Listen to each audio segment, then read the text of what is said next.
بيكم مكملين مع بعض سلسلتنا في رمضان تصحيح مسار.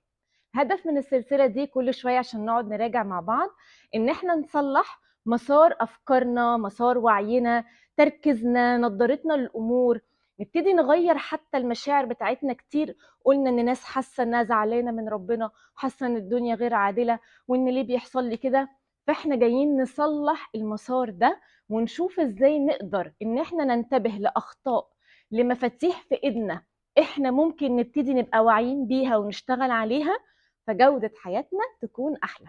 ولو فاكرين قلنا ان احنا حاطين نية من اول رمضان كلنا. بفكر نفسي وبفكركم ان احنا عايزين نتصالح معاك يا رب، عايزين ما نبقاش زعلانين، محدش فينا يبقى جواه زعل كده ابدا، وان احنا حاسين انه احنا فعلا اللي احنا فيه ده احنا نقدر ان احنا نغيره. وزي ما ربنا قال ان الله لا يغير ما بقوم حتى يغيروا ما بانفسهم. يبقى قبل ما اروح الوم وازعل من ربنا، الاول اشوف انا ايه عندي محتاج ان انا اغيره، علشان فعلا قول ربنا حق، الاقي ان حياتي اتغيرت. طيب قعدنا اتكلمنا في مواضيع كتير. النهارده هنتكلم في موضوع مهم جدا، وهو عقلية الضحية. ناس كتير حاسة ان هي ضحية. انا ما استحقش اللي حصل لي، انا ليه بيحصل لي كده، انا والله انسانه كويسه وعمري ما اذيت حد، ليه انا يجرالي كده؟ ليه الناس حياتها ماشيه عادي بالطول وبالعرض، وربنا سايب اللي بيظلم واللي بيفتري واللي غدر واللي واحنا اللي حياتنا بايظه؟ ناس كتير شايفه ان جوزي ربنا ينتقم منه هو السبب في اللي انا فيه، مديري عمري ما هسامحه هو اللي عمل فيا كده، هو اللي افقدني ثقتي في نفسي، هو اللي دمرني. ناس كتير حاسه ان هي ضحيه، ان هي مظلومه، ان هي اتداس عليها. طيب احنا اتكلمنا قبل كده في مواضيع مختلفة، بدأ وعينا يزيد، بدأنا نشوف ان في حاجات احنا مسؤولين عنها، وان لو احنا ظبطناها هنلاقي انه ايه، الدنيا اختلفت تماما. فالنهارده بعد ما سخنا بقى واتكلمنا في المواضيع دي، هنتكلم في بقى الفكرة نفسها. بعد ما حضرنا كده وسخنا العضلة، فكرة عقلية الضحية. طيب هل يا جماعة هسألكم، هل عقلية الضحية دي بتوصلكم لأي حاجة حلوة في حياتكم؟ لا. هل بتديكم مشاعر إيجابية؟ لا. هل بتخدمكم؟ لا. هل بتوصلكم أو بتقربكم حتى من اللي نفسكم توصلوا له؟ لا. انتوا عايشين في قهر ووجع، الحياة عمالة بتمشي بس انتوا واقفين منتظرين العوض، منتظرين الفرج، منتظرين المعجزة. فاكرين الفيديو اللي قلناه ان انا منتظره معجزه والعوض بقى بتاع ربنا؟ الحياه ماشيه وانتوا واقفين ستك، مش قادرين تخرجوا لان انتوا رميتوا الريموت كنترول بتاعكم وبتقولوا ان انا مش معايا، مفيش في ايدي حاجه اعملها، انا خلاص انا في وضع انتظار، في وضع بقى خلاص ما باليد حيله. تعالوا نتعلم ويلا نصلح مسار افكارنا، المسار العقليه بتاعتنا عايزين ناخدها كده لعقليه المسؤول. اول حاجه محتاجه اتحمل مسؤوليه اللي انا وصلت له النهارده. يعني ايه؟ اي حاجه حد فينا وصل لها النهارده هي مش عاجباه، قبل ما اروح ازعل من ربنا وليه يا رب عملت فيا كده، طب ما انا اتحمل مسؤوليه واقول وعي، افكاري، خبرتي اللي كانت عندي هي دي اللي وصلتني للي انا فيه النهارده. يبقى انا وصلت لده النهارده نتيجه الوعي اللي كان عندي. فلما تلاقي نفسك ما كانش عندك خبره في علاقات، تجارب في الحياه، واخترتي شريك للحياه غلط، فلما ادركتي ده قعدتي تقولي انا يا رب طيبه وما استحقش اتجوز راجل يبهدلني ويعمل فيا كده. بس انت ما تحملتيش رقم واحد مسؤوليه انك اخترتي شريك حياه وانت ما عندكيش وعي، وانت ما عندكيش الشخصيه اللي دلوقتي جاهزه انها تختار شريك حياه. اذا لما انا عملت سلوك كان كويس بس انا ما ظبطتوش زي ما قلنا قبل كده في الاخلاق والقيم، وانا ما عملتوش بطريقه صح، يبقى انا هتحمل مسؤوليه النتيجه، الخذلان اللي اتكلمنا عليه، لان انا اللي ما عملتش الحاجه دي صح. يبقى رقم واحد لازم اتعلم واقول اني بدل ما اضيع وقتي في لوم وعتاب، انا ده وعي وده كي، احنا قلنا ده حته في ايدك، مفتاح عندك. بدل ما تنتظري المعجزه والحدث، روحي دوري على الوعي، اعلي بالوعي بتاعك، اعلى بالوعي بتاعك. يبقى هتحمل مسؤوليه اللي انا وصلت له، وهشوف زي ما قلنا اللي انا عايزه اوصل له الجديد ده المفروض اعمل له ايه مختلف. يعني انا جيت ازرع مانجا ما طلعتش مانجا، ما اروحش ازرع بقى بنفس الطريقه، اروح اتعلم اشوف المانجا بتتزرع ازاي. طيب تيجي واحده تقول لي جوزي يا نرمين ربنا يسامحه هو السبب ان انا ما اشتغلتش، وبعد كل ده بيعايرني ويقول لي انت ما بتفهميش حاجه وانت كذا وانت كذا. اقول لها طيب خدي كده اما اقول لك، هو راح وقف على باب الشقه وتربس الباب وحلف عليك يمين طلاق ما انتش نازله؟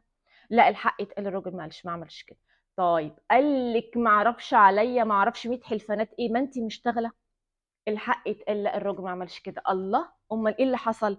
كل ما كنت اقول له يا نرمين انا نازله اشتغل، يقعد بقى يتريق عليا ويحبطني ويقلل مني. هي دي بقى الشغلانه انت هتشتغليها؟ في الاخر بقى اقول لهم ايه؟ مراتي ايه كذا. هي دي بقى شويه الملاليم انك نازله تاخديها وهتبهدلي نفسك عليها؟ انت فاكره ان دي فلوس؟ خليكي كده، انت اصلا ما بتفهميش خبرتك، فانت الناس هتضحك عليكي. فقعد يديها الافكار فهي استسلمت. فجايه دلوقتي في مرحله عمريه بتلومه ان انت السبب. هل هو السبب ولا هي اللي ما تحملتش مسؤوليه الحلم بتاعها، الهدف بتاعها؟ هي اللي ما اتعلمتش تتعامل ازاي لما حد يجي يكسرني انا اتعلم اقوم، لما حد يجي يديني سلبي انا ازاي اشجع نفسي، انا ازاي احط حصانه لنفسي عشان ما اتهزش. اذا انا اللي ما تمسكتش بحلمي، مش هو السبب. يبقى لازم اتحمل مسؤوليه اللي انا وصلت له بالوعي، اتحمل مسؤوليه اللي انا عايزه اوصل له، واتعلم واشوف مهارات تواصل. طب جوزي مفتاحه ايه؟ طب ممكن اقنعه ازاي؟ طب ممكن اجيله منين؟ ابتدي انا اتحمل المسؤوليه دي. طيب ايه تاني محتاجين ان احنا نصلح مسارنا فيه وندرب عقلنا عليه؟ فكره يا جماعه ان انا مخيره مش مجبره. يعني ايه؟ كتير مننا بنقعد نقول انا مجبره على الوضع ده، انا مضطره استحمل الوضع ده، انا مش هينفع اعمل كده، ما عنديش اختيار، ما عنديش اختيار. كل الاشارات دي بتبرمج عقلك على فكره الضحيه، فكره انك مغلوبه على امرك، ان انت مضطر، ان انت كمان مغلوب على امرك. ولكن لو بدات ادرب عقلي على فكره ان انا يعني مخيره، ان انا بختار، انا مختاره الاستقرار العائلي عن راحتي النفسيه. عقلي هنا ما خدش اشاره ان انا ضحيه، بالعكس هو شاف ان انا كنت ما بختار ما بين مكسبين، انا اخترت المكسب ده واخترت ان انا اخسر ده. فانا اخترت مصلحه ولادي، اخترت الاستقرار العائلي، اخترت مشاعر ولادي عن راحتي انا. لما عقلي بيسمع انا اخترت، غير لما عقلي يسمع انا مضطر اكمل في الجوازه دي عشان خاطر ولادي، كده يبقى انت ضحيه. من الحاجات اللي بدات حتى ابرمج عقلي، انا بقالي فتره بحاول ابرمج عقلي على فكره عقليه الوفره وكده. فلما جت الظروف الاقتصاديه التي تمر بها البلاد في مصر حاليا، والاسعار والغلاء وكل الحاجات دي، فكنت في الاول بقعد اقول ايه ده، لا ده غالي، لا ده ما ندفعش فيه، لا لا لا خلاص بقى احنا في مرحله بقى وانس بقى، نيدز مش وانس. فكنت بقعد اقول كلام زي اي حد. بعد كده ادركت ايه ده غير عقليه الوفره. فبدات ادي اشاره لعقلي ان انا بختار. لما بشوف حاجه عجباني واحس انها غاليه، اقول لا انا مختاره، لا انا مش هجيبها، انا بختار احط الفلوس في حاجه تانية اهم. لا انا مختاره اوظف فلوسي دلوقتي بشكل مختلف. لا الفتره دي انا حابه اني اصرف او اعمل اولويات مختلفه. اوكي انا اقدر اشتريها، اقدر اروح ابيع خاتم ذهب ولا ابيع كذا واشتريها، بس انا بفضل ان انا ما اعملش كده. فبدات ادي اشارات لعقلي، بطلي تديله ان انت مضطره، لا انت مختاره. لو قعدنا يا جماعه صلحنا المسارات في الكام نقطه اللي انا قلتها لكم، بجد هتتخلصوا، هتحسوا بحريه. انتوا كده حاسين ان انتوا مذلولين، ان انتوا مقهورين. لو بداتوا تدربوا عقلكم واحده واحده على فكره تحمل المسؤوليه، وان انا يا رب فعلا قادره، ربنا ما قالش كلام كده حتى يغيروا. يعني انت دايما معاكي مفتاح تعرفي تغيري حاجه، انت دايما معاك مفتاح تعرف تغير حاجه. اعمل الاول اللي عليك، السعي بتاعك، بعدها هتشوف تغيير في العالم الخارجي بتاعك، بس الاول البدايه عندك انت. فارجوكوا، النهارده دي حاجه مهمه جدا. وعارفه ان في ناس موجوعه بتسمعني، يعني يا نرمين يعني كل الوجع اللي انا فيه ده واللي شفته، وكمان هتقولي لي تحملي مسؤول، يعني كمان هطلع انا الغلطانه؟ ابدا، انا مش بقولك ان انت غلطانه ابدا ولا ان انت غلطان. احنا بنقول انه اتحمل مسؤوليه اللي انا وصلت له نتيجه وعي، مش بقول ان انا غلطانه. كلنا بنفضل في حياتنا وعينا بيعلى بيعلى بيعلى بيعلى. مفيش حد بيبقى عنده طول عمره واعي، بنكتسب خبرات. ومن تجربه دي اللي بتاخدنا النسخه احلى، ومن تجربه بتاخدنا النسخه احلى. فانا مش بقولك انك غلطانه، انا بقول ابقى دايما انا ان كنترول. بالعكس، طول ما انت ضحيه وطول ما انت ضحيه مفيش خروج، هتقعدوا بتلفوا في حلزونه مفيش اكزت. لكن لما بمسك الريموت كنترول اقول ايوه انا مسؤوله، انا في ايدي حاجه اعملها، انا في ايدي اغير حاجه فاوصل للنتيجه اللي انا عايزاها، هنا في اكزت، هنا في مخرج. فبالعكس عقليه المسؤول دي عقليه هي دي اللي هتحسسكم بالحريه، مش بالذل والقهر بقى، وان احنا بقى خلاص بقى مضطرين. فحاولوا ان احنا نعمل تصحيح مسار في عقليتنا، في الطريقه اللي احنا بنبص بيها للامور. ويا رب يا رب يا رب يساعدنا كلنا ويلهمنا ويدينا الوعي والمعرفه اللي تساعدنا دايما ان احنا نشوف الامور بالشكل اللي يخدمنا علشان نقدر نوصل للحاجات اللي احنا عايزينها.